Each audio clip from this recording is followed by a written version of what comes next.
Born in 1759, I have had the privilege of growing up in a wealthy European family and have been fortunate enough to be living a free, educated, healthy life. However, not everyone in the world has had these same privileges. When I was elected into Parliament in 1780, I began to witness how the government is reasoning slave trade, through which they steal the freedom and the health of millions of African people. I have always believed that these things, of which we take for granted, should be treated as unalienable rights to all the men, women, and children of the planet. I am firmly against the slave trade network, as I see it to be damaging to the societies of Africans, against my religion as a Christian, and inhumane towards slaves. I am a definite proponent of abolishing this tragic system and plan to do everything in my power to encourage its downfall. The enslavement of Africans by Europeans has led to the destruction of many African communities. An abundant amount of small states and societies have been brought entirely to ruin due to the enslavement of the native people. The African people that have avoided slavery thus far are living in constant fear of Europeans. These people believe us to be cannibals who come and steal their loved ones, whom they never see again. They have witnessed millions of encaptured Africans marching through their cities in shackles, constantly reminded of how their continent is no longer their own.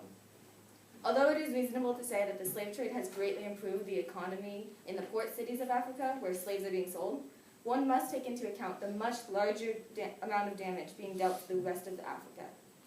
In perspective, the economy is merely a speck of gold in a cave of despair. As a Christian, I've come to realize that it is my duty to God to bring about the abolition of slavery. As most of the current European population considers themselves religious Christians, we must all realize that the acts being committed against enslaved Africans are entirely unholy. As stated in Matthew 7:12, "Do to others as you would have them do to you." As this statement demonstrates, the Bible never speaks of any man's right to own, beat, or traumatize another man. Instead, the Bible explicitly states that there is to be equality among all people, and we should treat others how we expect to be treated. Although it does not ever specifically refer to slavery, this line makes it very clear that God sees all men as equal, and we must follow his teachings. As seen in this first image, African slaves are treated as animals, beat publicly, whipped, and even killed.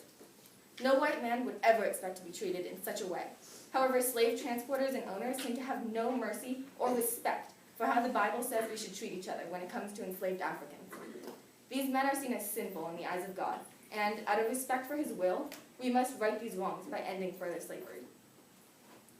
Possibly the most powerful and troubling reason that the abolition of slavery is necessary is the barbaric and inhumane way African slaves are treated by slave owners, merchants, and the crews of ships transporting these people. As I have briefly mentioned before, slaves are not viewed with mercy, much less respect. As you can see from this image, slaves are treated worse than animals. They are deprived of food, as seen in the obscenely thin people depicted. Slaves are tied to posts or else held in pens in African port cities before European merchants come to buy them. From there, slaves are crammed below deck where they are tied up once again, forced to sit in uncomfortable, close quarters for the voyages to the Americas. This trip can take as long as 3 months, during which time up to half of the slaves on board any ship may die, mostly of diseases that spread quickly in such a small living space. Apart from diseases, many slaves are killed by workers on the ship, or else commit suicide. As noted in a book written by Alada Ekweana, an African slave who has experienced the brutality of this voyage firsthand, many Africans find the idea of suicide highly tempting. They believe that death is far better than living under European slave owners, and have faith that they will return to their beloved homeland in death. This demonstrates how horribly slaves are being treated if they truly think death is better than life as a slave. Although some people believe that by rescuing these people from their less advanced civilizations, we, the Europeans, are actually saving them and allowing them to experience the high-class lives being carried out in the Americas.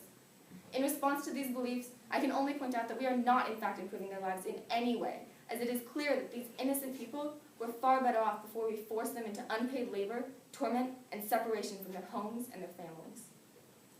During my time in Parliament so far, I have brought up bills to abolish slave trade several times. Each time, I believe more people are slowly realizing just how tragic this triangular trade really is for everyone involved. This system is corrupting Europeans who were once loyal to God, but now turn a blind eye to his teachings. It has brought about the destruction of societies and states throughout Africa as people are captured for profit. It has stolen the freedom and happiness of millions of Americans who currently live under barbaric masters or have been freed only by death. These catastrophic effects of slavery can no longer be brushed under the rug.